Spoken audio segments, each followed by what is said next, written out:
Praise the lord. ఈ లోకంలో మానవుడు పుట్టినది మొదలుకొని చనిపోయే వరకు అనేకమైన భయాలతోనే జీవిస్తూ ఉన్నాడు.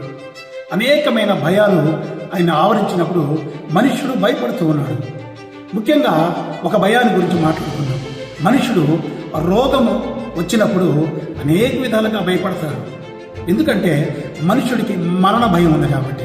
అయితే ఈ రోగం నుంచి మనం ఆ రోగ భయాన్ని మనం పోవాలంటే, రోగం మనం దరికి రాకుండా చేసుకోవాలంటే మనం ఏం చేయాలి?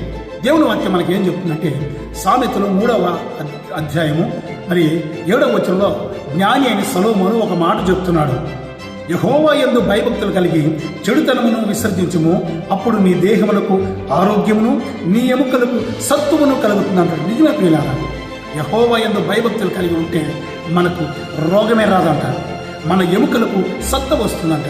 కారణము యెహోవా యందు భయభక్తులు కలిగి చెడుతనమును విసర్జించాలి.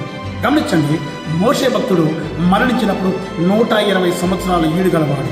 అయినను ఆయనకు దృష్టిమాంద్యం లేదు, ఆయనకు శరీరంలో శక్తి కూడా తగ్గలేదంట. కారణం ఆయన యెహోవా యందు భయభక్తులు కలిగి చెడుతనమును విసర్జించినవాడు కాబట్టి ఆయన దేహములకు ఆరోగ్యము, ఆయన ఎముకలకు సత్తున్న దేవుడిచ్చాడు. ఈరోజు అటువంటి ఆరోగ్యము, మన ఎముకలకు సత్తువ రావాలంటే మనం చేయవలసిన మొదటి పని యెహోవా యందు భయభక్తులు కలిగి చెడుతనమును విడిచిపెడితే ఆయన మనం దీవిస్తాడు.